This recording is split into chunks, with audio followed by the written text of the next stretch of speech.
aqui você percebe, né, uma comparação feita entre o Brasil e outros países do mundo em relação a essa expectativa de vida. A gente chama isso também de longevidade, tá? Nós consideramos aí principalmente, né, o saneamento básico, que é fundamental nessa questão, né? O saneamento básico corresponde à coleta de lixo, né, ao tratamento da água, ao tratamento de esgoto, né, e tanto a água como o esgoto encanados para servir aí a população. Tá? Então, dentro desse contexto, claro que quanto melhor as ações sociais, né, melhor é a vida maior, mais digna a população tem, uma vida cada vez mais digna a população ela acaba tendo. Aqui é o gráfico considerando, né, a estrutura por idade e por sexo. Então, esse gráfico é chamado de pirâmide etária. Então, nós analisamos a população por estrutura etária, idade, por estrutura sexo, homens e mulheres, e estrutura por atividade. Então, é a distribuição dessa população pelos setores ocupacionais. Essa pirâmide estava sendo mostrada para vocês do ano de 2000, e você já começa a observar, porque ela representa o seguinte: a base da pirâmide, ela indica a população jovem. O ápice dela, a população velha, idosa, e o corpo intermediário, a população, né, de adultos. Então, são 3 faixas de idade. O jovem, consideramos o jovem de 0 a 19 anos. O adulto, a partir dos 20 anos até os 59 anos. E o velho, de 60 anos em diante. Essa divisão por estrutura etária, ela é importante porque jovem e velho são os extremos. Porque o jovem é a base da pirâmide, o velho é o ápice dela. Tanto o jovem como o velho são considerados população inativa. Tá? O jovem, porque está no processo de formação educacional, não é? Está sendo preparado, portanto, para o mercado. E o velho, porque já deu, né, já teve a sua participação, e dificilmente, a partir dos 60 anos de idade, ele é absorvido pelo mercado de trabalho. Então, sempre analisamos base, né, ápice e a altura. A diferença entre a base e o ápice representa a altura da pirâmide. E a altura da pirâmide, então, ela indica a longevidade, que é a expectativa de vida. Nessa pirâmide de 2000, você já vê um pequeno, né, estreitamento de base da população brasileira, essa é a evolução, portanto, da nossa transição demográfica, né, com a redução da natalidade, tá? E um leve alargamento aí de ápice. Com certeza, a altura dessa pirâmide aumenta. Veja de 2010, como você já vê uma diferença bem interessante e significativa. Uma boa redução da base, um alargamento do ápice. Então, esse é um processo de envelhecimento da população brasileira. Nós temos um crescimento positivo, mas muito lento agora. Tá? O que é importante, o que é fundamental, é nós chegarmos ao equilíbrio. Isso é importante. Muito jovem não é interessante, muito idoso também não é interessante. Então, nós precisamos chegar ao equilíbrio, que é o processo da transição demográfica. E esse equilíbrio o Brasil deve atingir, tá? Até 2050 aproximadamente. Aqui você vê a distribuição da população por sexo. Por quê? Porque nós precisamos entender que tanto homens como mulheres representam a população economicamente ativa, não é? Quando estão trabalhando, é claro. Há sempre, no Brasil, historicamente, sempre houve uma quantidade maior de mulheres em relação aos homens. Biologicamente, nascem mais homens do que mulheres, né? Mas também morrem mais homens. Mas essa é uma característica que no Brasil vem mudando, né? Está diminuindo essa diferença, porque cada vez mais a mulher está participando, né, dentro das atividades envolvendo os setores ocupacionais. É o seu empoderamento, mesmo que ainda haja algumas discriminações, não é? A mulher vem efetivamente assumindo responsabilidades e trabalhando, né, nas atividades dos setores ocupacionais. E muitas vezes até executando uma jornada dupla de trabalho. Tá?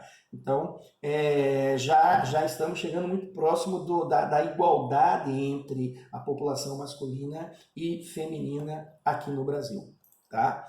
Aqui você vê uma superposição de 3 pirâmides etárias brasileiras, década de 80, 90 e de 2000, e aí você percebe bem, né, o estreitamento de base e o alargamento de ápice, que é esse o comportamento, né, da pirâmide etária no Brasil atualmente.